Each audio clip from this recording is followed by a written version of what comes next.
Queremos de nuevo dar las gracias a todos ustedes que han tomado de su tiempo para seguir viendo esta secuencia de videos acerca de la interpretación de la escritura desde la perspectiva de sus géneros literarios. Estamos iniciando el estudio de los relatos bíblicos, que es otro género literario distinto a la poesía que ya tocamos en videos anteriores, y que el género de relatos se enfoca básicamente en historias que tienen como estructura básica tres elementos que son los personajes, las acciones y los lugares donde esas acciones ocurren. Así que esos son los aspectos que el estudiante de la Biblia quiere analizar en profundidad cuando se encuentra con un relato. ¿Quiénes están actuando? ¿Qué es lo que están haciendo? ¿Y dónde lo están haciendo? El conjunto de esos tres elementos es lo que conformaría entonces el relato o la narración que queremos estudiar. Mi nombre es Samuel Marcano y soy vicerrector académico de Prometa, que es una institución cuyo objetivo es ayudarle a usted a desarrollar los dones, las capacidades que el Espíritu Santo le ha dado para el servicio en el reino de Dios. Visítenos en www.prometa.org y allí encontrará una variedad de programas tanto de pregrado como de posgrado que serán esas herramientas que usted puede recibir totalmente virtuales. Usted no tiene que salir de su casa, de su hogar para recibir ahora esta formación. Usted puede recibirlas totalmente en el entorno donde vive, donde trabaja, e irse formando a través de estos programas totalmente diseñados para ayudarles en su desarrollo personal, espiritual y ministerial. En esta secuencia sobre los relatos bíblicos queremos estudiar a modo de ejemplo un pasaje del Antiguo Testamento. Se trata de Nehemías, capítulo 1, versículos 1 hasta el 11. El libro de Nehemías es un libro importante en el Antiguo Testamento porque narra ese episodio en que el pueblo de Israel sale del cautiverio, en una de las jornadas que sale del cautiverio, porque hay varias jornadas del regreso del cautiverio a Canaán de nuevo, y Nehemías nos presenta esa parte del regreso a Israel, donde se construye el muro de la ciudad, que es muy importante para la protección de la ciudad. Se restituye la ley al corazón del pueblo a través de Esdras, y hay otras reformas que el libro narra o presenta, que justamente el objetivo de estas reformas era orientar al pueblo a la búsqueda de Dios. Recuerden que el pueblo de Israel pierde la tierra prometida. Dios los castiga y los lleva al exilio, los lleva al cautiverio por haber desobedecido la ley, por haberse apartado de los mandamientos del Señor. Dios ya les había advertido en el libro de Deuteronomio que cuando ellos sustituyeran en su corazón a Dios por ídolos falsos, por falsos dioses, entonces Dios les iba a castigar, los iba a quitar de la tierra que les había ofrecido. Y ya Israel había pasado 70 años de cautiverio. Y luego en sucesivos regresos, 3 regresos específicamente, empiezan ellos de nuevo a retomar la tierra prometida. Y Nehemías nos narra uno de esos regresos precisamente cuando se reconstruyen algunos aspectos importantes de la ciudad, de la identidad de la ciudad, de la vida espiritual de la ciudad. Así que es fascinante el libro de Nehemías visto desde esa perspectiva de reconstrucción o de restauración. Y Nehemías 1 como relato, y hemos dicho que estos 3 elementos son los primeros que debemos buscar en el relato, justamente nos habla de los personajes, de las acciones y de los lugares donde esas acciones ocurren. En relación con los personajes, en primer lugar, nos habla de Nehemías. En el versículo 1 dice, palabras de Nehemías, hijo de Acalías. Es importante entonces estudiar quién era Nehemías. Por supuesto, hay abundante información sobre Nehemías.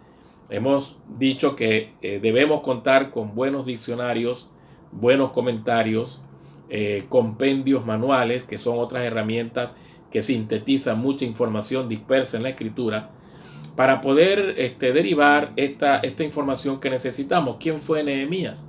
Entonces allí en los diccionarios vamos a encontrar una biografía bastante amplia acerca de quién fue este personaje, de su ascendencia, de sus obras, de sus labores, dentro del desarrollo del pueblo de Israel. Y con toda esta información lo que queremos es precisamente dibujar una especie de retrato biográfico de Nehemías. Y allí lo que buscamos es su carácter, sus rasgos de piedad, o sea, su acercamiento a Dios, el temor que él tenía hacia Dios y su palabra, y también, por supuesto, sus obras, lo que él realizó. Todo esto está allí como información en los diccionarios, lo podemos encontrar sin mayor dificultad. Se menciona también allí a Acalías, el padre de Nehemías. De Acalías no hay prácticamente ninguna información, solo es mencionado en este versículo y en otro versículo de la Escritura, así que no podemos especular ni decir mucho de Acalías. Luego, en el versículo 2, se menciona a otro personaje, que es el personaje de Hanani, a quien Nehemías llama uno de mis hermanos.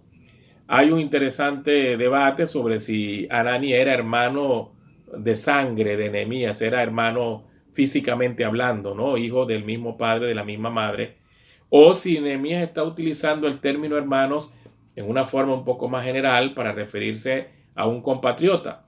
La mayoría de los comentaristas dice que sí era un hermano de sangre, puesto que él lo distingue cuando dice Hanani, uno de mis hermanos, lo distingue de la otra cláusula que dice con algunos varones de Judá, quienes también serían hermanos, digamos, del mismo pueblo.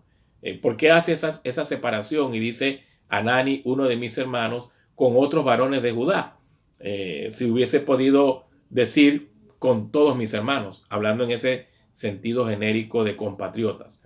Entonces, por esa razón, algunos comentaristas están de acuerdo en que sí, Hanani era un hermano de sangre, un hermano físico de Nehemías, que por cierto, Nehemías, más adelante en el libro, le da la responsabilidad, una responsabilidad muy importante de ser como especie de un gobernador o vicegobernador allí en Jerusalén.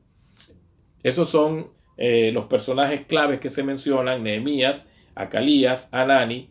También, por referencia, estos varones de Judá que habían venido junto con Hanani. Y, por supuesto, de forma igual referencial, se menciona al remanente, a los judíos que habían quedado allí después de la destrucción de Jerusalén, después de la invasión. Pero el personaje quizás que más nos interesa para efecto del relato es el mismo Nehemías. Ahora, ¿qué lugares se mencionan aquí en este relato? ¿Cuáles ciudades se mencionan aquí? Bueno, primero se menciona en el versículo 1 la ciudad de Susa, que era la capital del reino. Este reino es el reino de Persia. Y por supuesto la capital del reino de Persia era Susa. También se menciona a Jerusalén en el versículo 2, que era el lugar justamente que es descrito aquí en este pasaje como un lugar que estaba destruido, sus murallas estaban caídas y las puertas de la ciudad estaban quemadas. Entonces esos son los sitios que se mencionan. Importante que uno pueda ubicarlos en un mapa, ver la distancia que hay entre Susa y Jerusalén, estudiar un poco sobre la historia de Susa como capital del imperio persa, y luego también un poquito sobre Jerusalén en ese momento histórico. Fíjense que todos estos datos son importantes y nos ayudan a entender qué es lo que está pasando aquí en el relato. Siguiendo con el análisis de los elementos claves en el relato, entonces vamos ahora a revisar cuáles son las acciones que juntas conforman lo que se llama la trama, que es la columna vertebral dentro del relato. Esa concatenación de las cosas que van sucediendo, cómo se van complicando en cierta medida, y luego hay como una especie de desenlace. Bueno, la primera acción importante mencionada acá es el informe que Hanani le presenta a Nehemías. Él pide un informe de parte de ellos, y ellos, por supuesto, en el versículo 2 y en el versículo 3 le presentan a Nehemías este informe y dicen que el remanente, los que quedaron de la cautividad allí en la provincia, están en gran mal y afrenta, y el muro de Jerusalén derribado y sus puertas quemadas a fuego. Entonces ese Este es la primera escena, digamos, el informe que Hanani, junto con el grupo que vino de Jerusalén, le presenta a Nehemías. Luego hay una segunda escena que es una reacción de Nehemías hacia este informe, que empieza en versículo 4. Dice: cuando oí estas palabras me senté y lloré e hice duelo por algunos días y ayuné y oré delante del Dios de los cielos. Entonces allí está registrada la reacción de Nehemías ante este informe. Una reacción de tristeza, de profundo dolor, de una compunción verdadera, y una identificación con el mal y la afrenta, que son las dos palabras utilizadas aquí en este texto para describir la condición del remanente. Nehemías se está identificando con esa vergüenza que ellos tenían allí en ese momento, y con ese luto, digamos, emocional por estar en una ciudad prácticamente destruida, cuando Jerusalén había sido la capital del reino de Israel, cuando era un reino verdadero.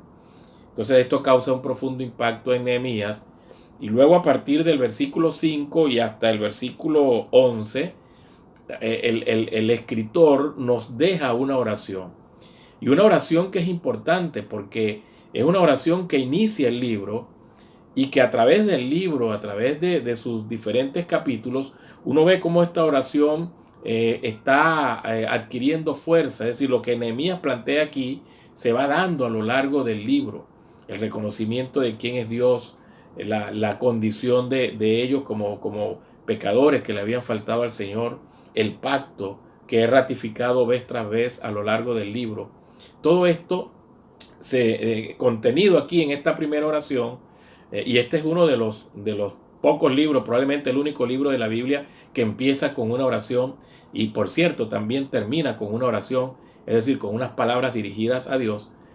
Esto lo que resalta es el valor que la oración tiene en el desarrollo de aquellos planes y proyectos que Dios va a bendecir. Dios no va a bendecir ningún plan y ningún proyecto que no está realizado en oración y en una oración profunda que busca justamente cumplir con la voluntad del Señor. Entonces, la oración, como ocupa dentro de este relato un espacio importante, es donde debemos enfocarnos, es lo que debemos analizar realmente.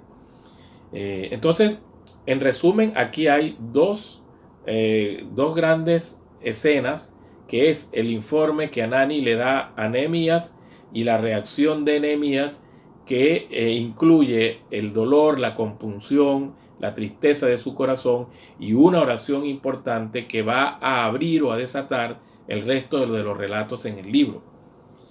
Ahora, quiero hacer algunas observaciones en cuanto a la oración que Nehemías hace, porque yo observo en esta oración al menos 4 elementos que son claves en este proceso de buscar la voluntad de Dios y ser instrumentos del Señor en ese plan que Dios pueda tener para nosotros.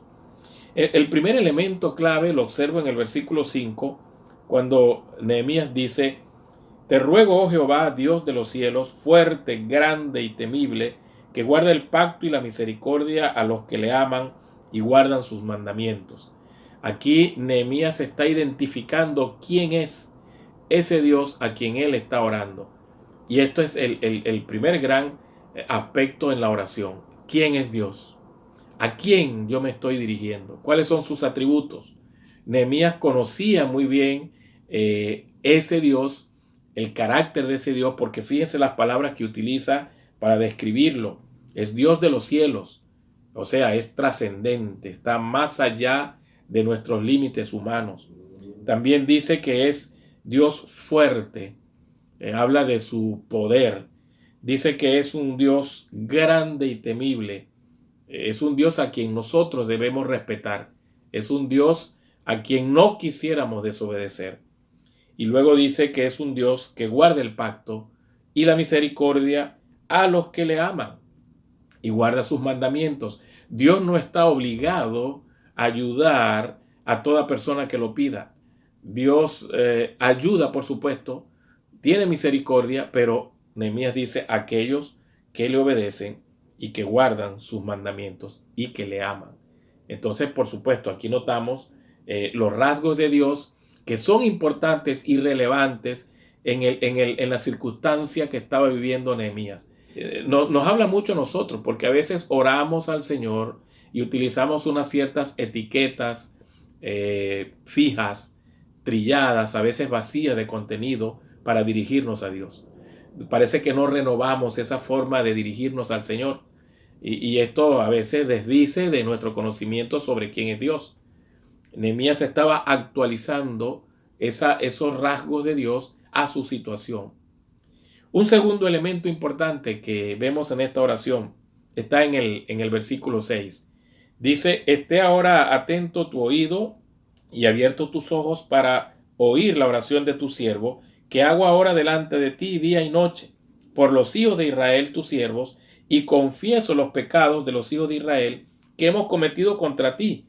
Sí, yo y la casa de mi padre hemos pecado.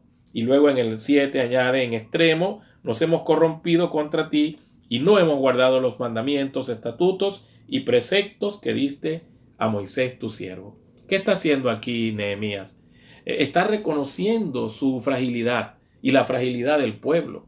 Y noten que empezó viendo a Dios, los rasgos de Dios, las características que hacen a Dios un ser especial y único, y luego está mirándose a sí mismo, su condición frágil, humana, falible, pecadora, en una palabra, pecadora.